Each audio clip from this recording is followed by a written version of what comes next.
Assalamualaikum warahmatullahi wabarakatuh. Selamat pagi dan salam sejahtera untuk kita semua. Yang terhormat, Ibu Nova Mardiana SEMM dan Ibu Yunisi SEMSI selaku dosen pengampu mata kuliah Manajemen Lintas Budaya. Kami dari kelompok 14 yang akan memaparkan materi mengenai chapter 15 terkait Negotiating and Internationality dengan saya sendiri, Sayyidah Zahra dengan NPM 2311011022, dan saya bersama ketiga rekan saya, ada Kastilus Devandra dengan NPM akhir 004, ada Ketrindia Putri Dani dengan NPM akhir 011, dan MAD Kurniawan dengan NPM akhir 037. Baik, untuk mempersingkat waktu, marilah kita untuk masuk ke dalam materi yang pertama yang akan disampaikan oleh teman saya. Baik, pertama saya akan membahas tentang hakikat negosiasi. Nah, jadi dalam dunia barat ini, negosiasi sering diartikan sebagai proses rasional untuk menyelesaikan atau memecahkan masalah yang berfokus pada diskusi, pengajuan ide, dan pencapaian solusi yang disepakati. Nah, jadi dalam negosiasi ini terdapat dua jenis strategi. Yang pertama itu ada strategi distributif atau win-lose. Nah, jadi pihak yang bernegosiasi adalah lawan yang berebut bagian terbesar untuk diri sendiri. Nah, jadi dalam strategi distributif ini terdapat satu pihak yang diuntungkan dan satu pihak yang dirugikan. Jadi negosiasi ini bersifat kompetitif bukan kooperatif. Nah, jadi strategi ini biasanya digunakan dalam transaksi satu kali, di mana hubungan jangka panjang ini tidak terlalu dipentingkan. Contohnya kita dapat menerapkan strategi ini pada saat kita menawar harga barang di pasar tradisional atau menjual aset dalam lelang. Dan yang kedua itu ada strategi integratif atau win-win. Jadi pihak yang bernegosiasi ini berkolaborasi untuk menciptakan nilai dan keuntungan yang bersama. Jadi di dalam strategi integratif ini kedua belah pihak ini sama-sama diuntungkan. Jadi negosiasi ini bersifat kooperatif dan terbuka. Biasanya strategi ini digunakan dalam hubungan jangka panjang seperti kemitraan bisnis, kerjasama lintas negara, dan proyek bersama. Selanjutnya, literatur barat ini sering berasumsi bahwa semua pihak ini berbagi pendekatan, sikap, dan nilai yang sama. Jadi asumsi ini sangat berbahaya dalam negosiasi internasional. Karena seperti yang kita tahu, setiap negara ini memiliki cara atau budaya yang unik dalam berinteraksi, berkomunikasi, dan juga dalam menyelesaikan konflik. Jadi jika negosiator ini tidak dapat memahami perbedaan tersebut, maka dapat memunculkan seperti terjadinya miskomunikasi, dapat menyebabkan munculnya persepsi negatif, dan juga dapat menyebabkan terjadinya kegagalan dalam negosiasi yang disebabkan tidak adanya rasa saling percaya. Selanjutnya kita akan melihat perbedaan budaya negosiasi antara budaya barat dan juga budaya Jepang. Jadi untuk budaya barat sendiri ini, ruang negosiasi sering dianggap sebagai tempat utama untuk menyampaikan argumen, tawar-menawar, menyelesaikan konflik, dan juga mencapai kesepakatan secara terbuka. Jadi keputusan ini seringkali bisa dibuat di tempat oleh individu yang berwenang, tanpa perlu kembali ke tim atau atasan. Kemudian untuk budaya Jepang ini, ruang negosiasi ini lebih bersifat untuk simbolis atau seremonial. Jadi bukan sebagai tempat untuk mengambil keputusan secara terbuka. Di fokusnya ini hanya untuk menjaga kehormatan, harmoni, dan hubungan. Jadi keputusan ini biasanya diambil melalui proses konsensus internal. Jadi pengambilan keputusan ini sering kali terjadi di belakang layar, melalui diskusi yang tertutup yang melibatkan semua pemangku kepentingan. Jadi perbedaan cara pandang dalam negosiasi lintas budaya ini merupakan tantangan yang besar. Jadi negosiator ini perlu memahami pola pikir, nilai, dan proses pengambilan keputusan budaya lain untuk mencegah terjadinya miskomunikasi dan membangun kesepakatan yang efektif. Aspek-aspek negosiasi, predisposisi perilaku dari para pihak. Yang pertama itu orientasi interpersonal, yang dimana terbagi menjadi dua, yaitu yang pertama budaya individualis, yang dimana fokus pada kepentingan diri sendiri, kompetitif, dan hasil utama atau kesepakatan. Dan yang kedua itu ada budaya kolektivis, yang dimana menghindari konflik, menjaga keharmonisan, fokus pada hubungan, dan saling percaya. Yang kedua ada orientasi kekuasaan. Siapa yang punya kekuasaan formal dan informal dalam negosiasi, serta siapa yang benar-benar membuat keputusan. Yang ketiga ada kemauan untuk mengambil resiko, yaitu terbagi menjadi tiga. Yang pertama ada birokrasi ketat, yaitu enggan mengambil resiko. Yang kedua itu ada delegasi wewenang, lebih berani mengambil keputusan. Contohnya itu Jepang memiliki uncertainty of avoidance atau menghindari ketidakpastian yang tinggi, tetapi tetap mengambil resiko dengan perhitungan matang. Konsep dasar negosiasi. Yang pertama ada strategi negosiasi. Bisa win-win atau integratif, atau win-loss atau kompetitif. Dalam konteks lintas budaya, kepercayaan sangat penting. Kerangka waktu strategis. Barat, negosiasi logis dan terbatas waktu. Timur atau Asia, negosiasi bagian dari dialog jangka panjang dan fleksibel. Selanjutnya ada gaya negosiasi yang dimana terbagi menjadi 4. Yang pertama itu ada universalis, yang dimana fokus pada prinsip dan konsep besar. Yang kedua ada partikularis, detail perasaan dan opini. Yang ketiga ada low context, langsung dan eksplisit. Dan yang terakhir itu ada high context, implisit, banyak jeda dan isyarat nonverbal. Yang terakhir itu ada orientasi hasil. Yang pertama ada barat, kontrak detail dan mengikat. Yang terakhir itu ada timur, kesepakatan umum berbasis kepercayaan, bisa terus dinegosiasikan. Baik, untuk materi yang berikutnya yaitu mengenai perbandingan negosiasi antara negara Amerika Serikat dan juga negara Cina akan disampaikan oleh saya sendiri. Dengan kata lain, negara Amerika Serikat adalah negara bagian barat dan Cina adalah negara bagian timur.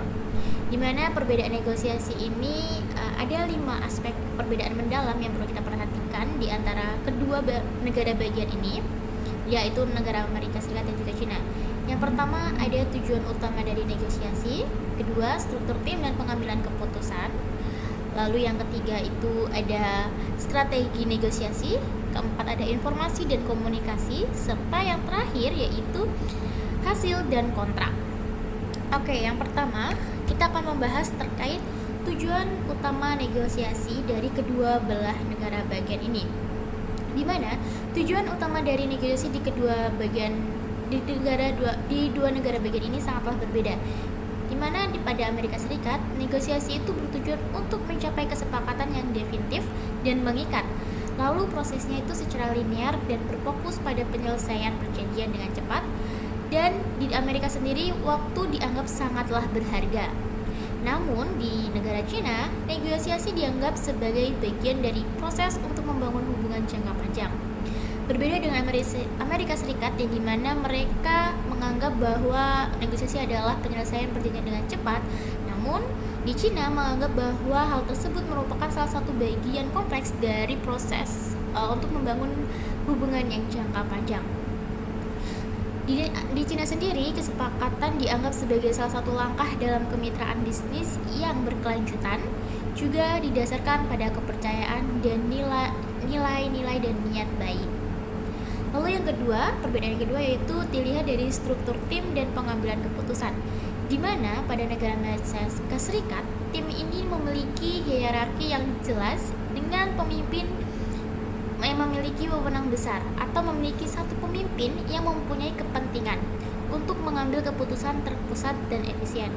Berbeda dengan Amerika Serikat yang dimana hierarki dari tim ini sangat jelas, memiliki satu pemimpin untuk memegang kepentingan. Akan tetapi berbeda halnya dengan di Cina, di mana tim itu mengandalkan konsensus, yang artinya banyak pihak yang mempunyai berkepentingan, termasuk birokrat pemerintah terlibat. Tim Amerika Serikat mungkin akan sulit mengidentifikasi pemimpin dalam menegosiasi utama di pihak Cina. Proses ini juga bisa berjalan lambat. Lalu yang ketiga yaitu terkait strategi negosiasi. Di kedua negara ini memiliki strategi negosiasi yang amat berbeda, di mana di Amerika Serikat menggunakan sebuah pendekatan win-lose atau secara kompetitif, atau win-win atau integratif. Keduanya dirancang bukan semata hanya sebuah hal strategi biasa, namun untuk menghasilkan kontrak yang definitif. Namun di Cina, kita perlu lihat lagi, strategi di Cina ini lebih kompleks, di mana mereka mengkombinasikan dari membangun hubungan yang baik seperti joint quest dan taktik kompetitif yang gigih, ya, atau kita biasa mengenal dengan sebutan mobile warfare. Nah, hal ini juga ada maksud khusus menggunakan taktik tersebut, yaitu bertujuan untuk mengeksploitasi lawan. Jika tadi di Amerika Serikat, strategi yang digunakan itu untuk menghasilkan kontrak yang definitif, berbeda dengan Cina, di mana Cina ini ingin mengeksploitasi lawannya lewat strategi-strategi yang mereka canangkan. Hal yang berikutnya terkait informasi dan juga komunikasi, di mana jelas berbeda, kedua negara tersebut jelas berbeda di bagian timur dan barat. Di Amerika Serikat sendiri, yang notabene sebagai negara bagian barat, negosiator bersifat langsung dan proaktif dalam bertukar informasi untuk mencapai tujuan mereka. Namun di Cina, informasi mungkin tidak diberikan dengan mudah. Sebagian merasa bahwa pentingnya menjaga wajah atau untuk menghindari rasa malu dan kurangnya pengumpulan data yang sistematis di masa lalu. Bagi mereka atau bagi negara Cina sendiri, kepercayaan itu lebih penting daripada fakta dan angka, sebagaimana yang disebutkan dalam tujuan utama dari negosiasi dari Cina, yaitu didasarkan pada kepercayaan dan niat baik. Lalu yang terakhir yaitu hasil dan kontrak, di mana di Amerika Serikat sendiri ada kriteria untuk hasil ideal, di mana di Amerika Serikat melihat hasil sebuah dari negosiasi itu dikategorikan ideal ketika kontrak itu disusun atau dihasilkan secara terperinci dan mengikat secara hukum yang final dan tidak dapat dinegosiasikan kembali. Berbeda atau lain halnya dengan di Cina, di mana kontrak dianggap sebagai dokumen yang fleksibel. Ketika tadi di Amerika Serikat bersifatnya mengikat secara hukum, akan tetapi di Cina negosiasi hanya sebatas dokumen yang fleksibel, yang dimana artinya bisa dirubah. Atau dengan kata lain, sebuah momen formal dalam pengembangan hubungan. Di Cina sendiri, kontrak itu didasarkan pada kepercayaan dan niat baik, dan mereka lebih suka kontrak yang lebih singkat dan samar-samar yang dapat ditinjau kembali di masa depan. Menurut negara Cina menurut bagian Cina, kesepakatan itu tetap dapat dinegosiasikan dalam jangka panjang. Hasil dan kontrak ini sangatlah berbeda di antara kedua belah pihak.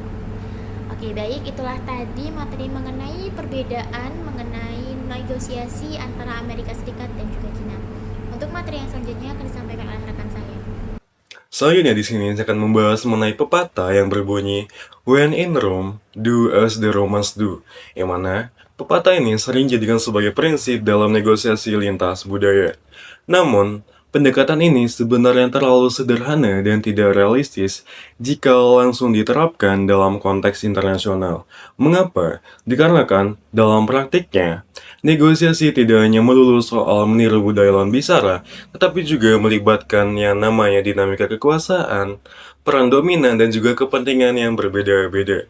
Jadi sepenuhnya mengadopsi budaya lawan bicara pada saat negosiasi tidak memastikan bahwa negosiasi tersebut dapat menghasilkan suatu kesepakatan yang terbaik. Maka daripada itu, Weiss pada tahun 1994 sebagai alternatifnya, Weiss menawarkan suatu pendekatan yang lebih fleksibel. Intinya, negosiator tidak cukup hanya menyesuaikan diri secara kaku, tetapi juga perlu mengembangkan keterampilan individu, memahami konteks secara spesifik, dan juga memanfaatkan kemampuan pihak lain bila diperlukan. Jadi pendekatan ini lebih realistis karena menggabungkan antara adaptasi budaya dan juga kemampuan pribadi. Weiss juga menyusun suatu kerangka strategi berdasarkan tingkat familiarity atau tingkat keakraban antara seorang negosiator dengan budaya pihak lain. Yang dimana dalam kerangka strategi ini terdapat 3 tingkatan atau 3 level. Yang pertama adalah tingkat keakraban yang rendah, yang kedua adalah tingkat keakraban yang sedang, selanjutnya adalah tingkat keakraban yang tinggi. Kita masuk yang tingkat keakraban yang rendah, yang mana dalam proses negosiasi mengharuskan salah satu dari pihak yang bernegosiasi harus beradaptasi lebih. Yang mana cara untuk mengatasinya adalah dengan melibatkan atau memanfaatkan pihak ketiga atau pihak lain sebagai mediator atau penasihat. Selanjutnya untuk tingkat keakraban yang sedang, yang mana negosiator dapat menyesuaikan sebagian gaya komunikasinya atau melakukan penyesuaian terkoordinasi. Contohnya adalah dengan melakukan kesepakatan bersama bagaimana proses negosiasi akan dijalankan.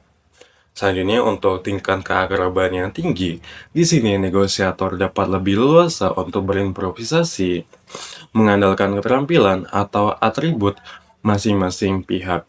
Bahkan di sini pihak yang bernegosiasi dapat menciptakan suatu sinergi baru yang dapat melampaui perbedaan budaya.